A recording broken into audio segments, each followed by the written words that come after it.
Selamat siang Pak. Pak, boleh dijelaskan untuk apa Pak temuan yang hari ini begitu membuat PT ACKT ini menjadi target untuk operasi dari Satgas PKH ini Pak, bisa dijelaskan? Ya, pertama sekali selamat siang, salam sejahtera, assalamualaikum warahmatullahi wabarakatuh, Om Swastiastu, Namo Buddhaya, salam kebajikan.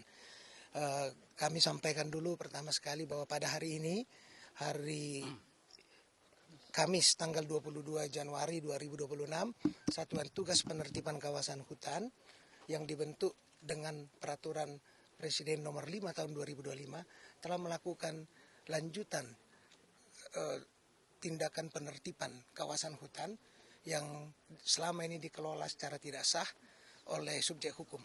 Dan pada hari ini di wilayah Kabupaten Murung Raya di tempat ini, Satgas telah melakukan langkah-langkah penguasaan kembali lahan yang dilakukan penertiban lahan pertambangan yang selama ini dikelola secara tidak sah oleh PT AKT.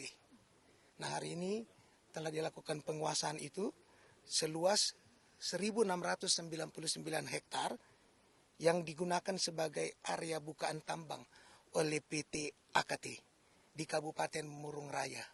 Langkah ini diambil menyusul, perlu juga kita ketahui bahwa telah dilakukan pencabutan izin operasional Perjanjian Karya Pengusahaan Pertambangan Batubara PKP2B melalui keputusan Menteri Energi Sumber Daya Mineral nomor 3714K30/Men 2017 tanggal 19 Oktober 2017.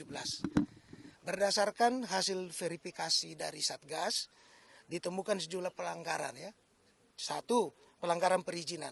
Izin operasionalnya sebagaimana kami sampaikan tadi telah dicabut pada tahun 2017 karena PT AKT menjadikan PKP2B sebagai jaminan utang tanpa persetujuan pemerintah Republik Indonesia yang menurut ketentuannya adalah wajib. Aktivitas ilegal. Perusahaan ini terindikasi masih melakukan penambangan hingga 15 Desember 2025 tanpa melaporkan rencana kerja dan anggaran biaya kepada otoritas terkait. Sanksi denda sebagaimana telah disampaikan, perusahaan ini potensi denda adalah sebesar 4.241.390.842 rupiah. Nilai ini adalah dihitung dan dikalkulasi dari denda tambang yang telah ditentukan berdasarkan regulasi tambang batubara sebesar 354 juta rupiah per hektar. Kemudian inventarisasi aset lain juga telah dilakukan pencatatan lebih dari 130 unit kendaraan operasional dan alat berat yang kini dalam pengawasan Satuan Tugas Penertiban Kawasan Hutan.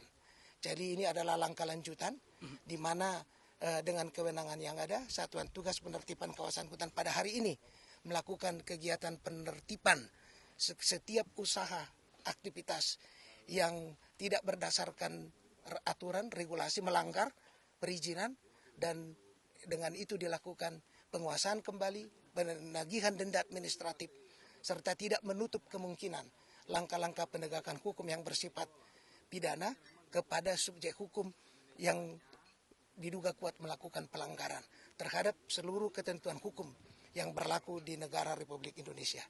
Itu menjawab pertanyaan Mbak tadi. Baik Pak, kalau untuk dari PT AKT ini Pak, apakah sebenarnya sebelumnya sudah mendapat peringatan sebelumnya atau bagaimana ini, dan Pak penegasan kembali untuk kerugian dari negara sendiri ini senilai berapa itu Pak? Kembali bisa ditegaskan.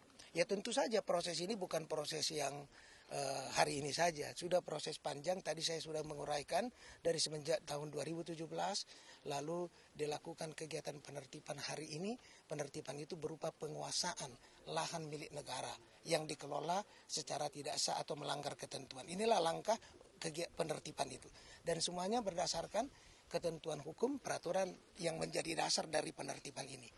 Lalu yang kedua, tadi saya katakan potensi denda administratif itu sebesar 4,2 triliun sekian. Angka persisnya tadi saya sudah sampaikan. Ini adalah denda administratif yang dihitung selama penguasaan ini dikelola mendapatkan manfaat dan wajib menurut ketentuan yang tadi saya sebutkan itu untuk dibayarkan denda administratif tersebut kepada negara dalam rangka menjamin hak negara untuk mendapatkan apa yang menjadi bagian dari kewajiban subjek hukum serta hak negara. Ini yang ditertibkan pada hari ini.